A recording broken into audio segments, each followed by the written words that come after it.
Hello दोस्तों, स्वागत है आपका हमारे चैनल स्टडी टेक पर। तो जैसा कि आप सभी लोग जानते हैं, आपके गोरखपुर विश्वविद्यालय के प्रवेश परीक्षा की तैयारी इस चैनल पर कराई जा रही है। और ऐसे में हम लोगों ने केमिस्ट्री वाले भाग से लगभग इतने चीज़ों को कवर कर लिया था, तो मैंने सोचा इसको भी करवा देते हैं। आप सभी लोग यहाँ पर देख सकते हैं कि जल एवं जल की कठोरता आज का टॉपिक है।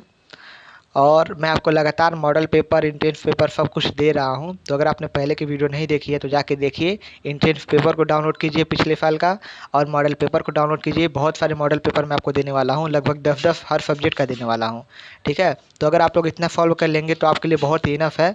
कुछ बच्चे कमेंट कर रहे थे कि सर जितना आप पढ़ा रहे हैं कि क्या उतना इनफ है एंट्रेंस एग्जाम के लिए।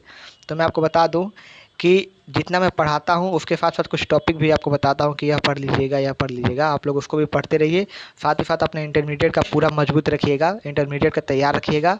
ठीक है, और जितना मैं आपको मॉडल पेपर दूंगा, अगर आप सभी मॉडल पेपर को सॉल्व कर लेते हैं तो आपका एंट्रेंस एग्ज़ाम निकालने में आपको ज़्यादा मेहनत नहीं करनी पड़ेगी। ठीक है, इतना टफ नहीं होता एंट्रेंस एग्ज़ाम गोरखपुर विश्वविद्यालय का। अगर आप इंटरमीडिएट में अच्छे से पढ़े हैं और जितना मैं आपको प्रोवाइड करवा रहा हूँ उतनी चीज़ें अगर आप पढ़ लेते हैं तो इनफ है इतना। ठीक है, तो आप लोग पढ़ते रहिए और ज़्यादा परेशान होने की ज़रूरत नहीं है। और सबसे पहले आप सभी लोगों का बहुत बहुत धन्यवाद, क्योंकि इस चैनल पर 10,000 सब्सक्राइबर पूरे हो गए हैं। यह सब आप लोगों के सपोर्ट की वजह से ही हो पाया है।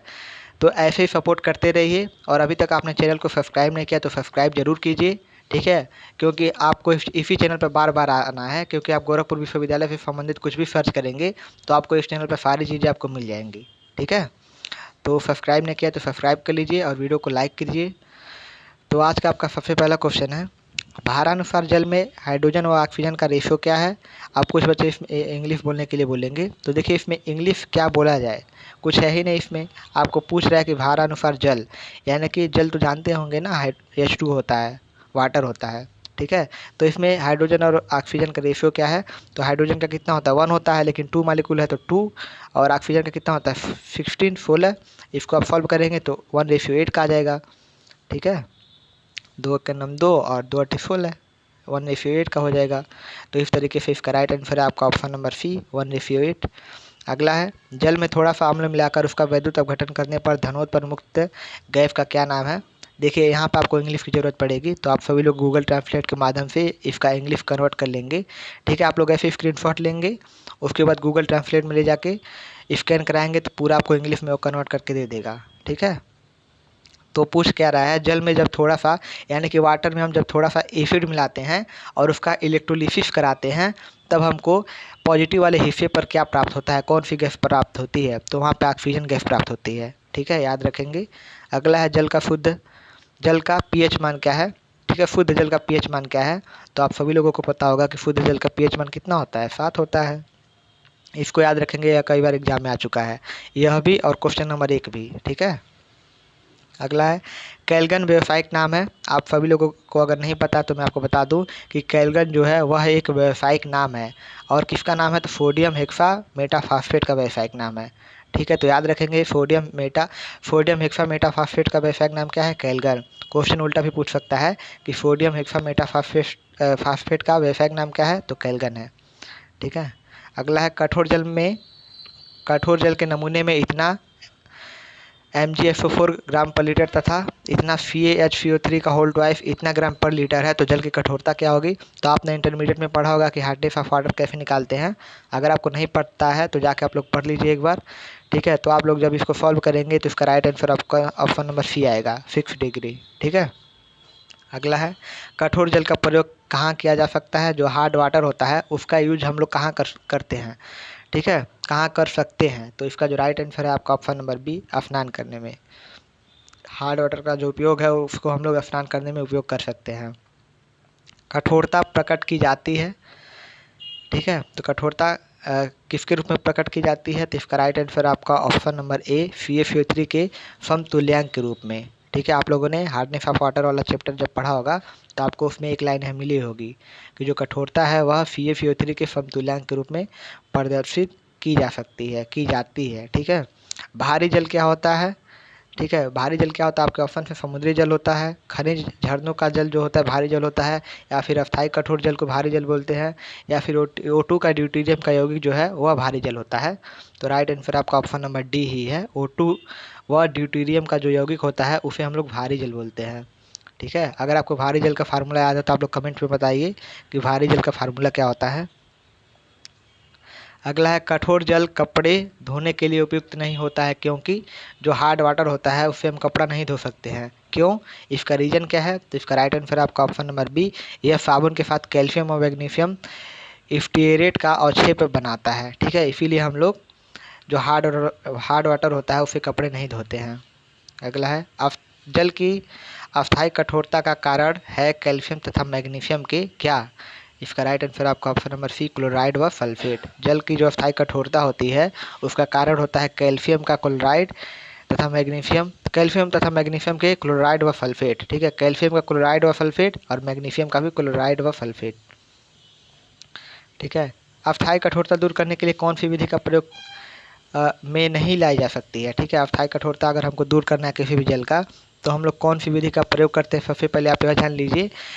ठीक है, तो हम लोग कैल्गन विधि का उपयोग करते हैं।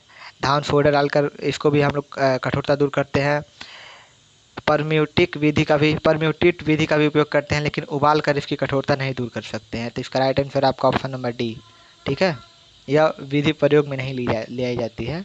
और आपका क्वेश्चन में पूछा भी था कि कौन सी विधि है जो प्रयोग में नहीं ली जाती है, तो ये राइट आंसर हो जाएगा। अगला है, कठोर जल साबुन के साथ झाग उत्पन्न नहीं करता क्योंकि, शायद इसको यह ऊपर भी आया है। ठीक है क्वेश्चन, तो इसका राइट आंसर आपका ऑप्शन नंबर बी, कठोर जल में अविलेय कैल्शियम तथा मैग्नीशियम के सल्फेट या क्लोराइड घुले रहते हैं, इसीलिए कठोर जल साबुन के साथ झाग उत्पन्न नहीं करता है। ठीक है, इसको भी याद रखेंगे। अगला है, जल की अस्थायी कठोरता का कारण है क्या? तो राइट आंसर आपका ऑप्शन नंबर ए, Ca तथा Mg के घुले बाइकार्बोनेट। ठीक है, कैल्शियम तथा मैग्नीशियम के घुले बाइकार्बोनेट। अगला है, जल में कठोरता निम्न में से किन आयनों की उपस्थिति में होती है? तो राइट आंसर आपका ऑप्शन नंबर बी, यही Ca+2+ और Mg+2+। अभी आपने ऊपर भी देखा है। जल में अस्थायी कठोरता किस लवण के घुलने से होती है?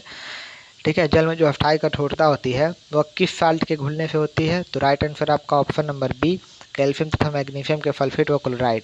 देखिए क्वेश्चन बार बार रिपीट कर रहा है, उसी से रिलेटेड है। जिन लवणों के कारण जल में अस्थायी कठोरता होती है वे हैं कौन से हैं? तो इसका राइट आंसर आपका ऑप्शन नंबर सी, कैल्शियम तथा मैग्नीशियम के बाइकार्बोनेट। देखिए 3-4 बार ये क्वेश्चन आ चुका है, बहुत इंपॉर्टेंट है यह, कई बार परीक्षा में आ भी चुका है। नगर में पीने के लिए जल को शुद्ध करने के लिए कौन सा कीटनाशक पदार्थ प्रयोग किया जाता है?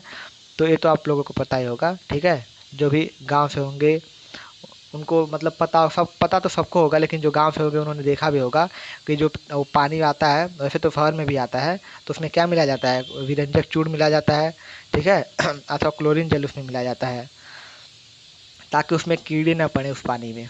अगला है, जल के अणु में HOH बंद होता है कितने डिग्री का? तो राइट आंसर आपका option number A, 104 degree 3 minute का। ठीक है, इसको भी याद रखेंगे। अगला है, देखिए यह लगभग में तो 105 डिग्री के बराबर होता है, लेकिन 105 तो डायरेक्ट कहीं दिया नहीं गया है, उसके आसपास क्या है? ऑप्शन नंबर ए है 104। ठीक है, तो इसी प्रकार इसका राइट आंसर आपका ऑप्शन नंबर ए हो जाएगा। तो अगला क्वेश्चन देख लेते हैं, निम्न में से कौन सा विद्युत का अच्छा चालक है? ठीक है, आपको बताना है कि इनमें से कौन सा विद्युत का एक अच्छा चालक है, कंडक्टर है। ठीक है, इलेक्ट्रिसिटी का। तो राइट आंसर आपका ऑप्शन नंबर ए, समुद्री जल है। यह इलेक्ट्रिसिटी का अच्छा कंडक्टर है एक तरीके से, इसमें इलेक्ट्रिसिटी आसानी से आ जा सकती है। ठीक है, अगला है आज का लास्ट क्वेश्चन, शुद्ध जल का pH मान देखिए 2 बार पूछ दिया। ठीक है, शुद्ध जल का pH मान 7 होता है। यह क्वेश्चन कई बार परीक्षा में आ चुका है, चाहे आप कोई भी कंपटीशन एग्जाम दीजिए, एंट्रेंस एग्जाम दीजिए, कई बार आ चुका है, तो इसको याद रखेंगे। तो आज के इस वीडियो में बस इतना ही। इसका PDF आपको नीचे मिल जाएगा, तो वहाँ से PDF को डाउनलोड कर लीजिए। तो मिलते हैं आपसे अगली वीडियो में। Thank you so much.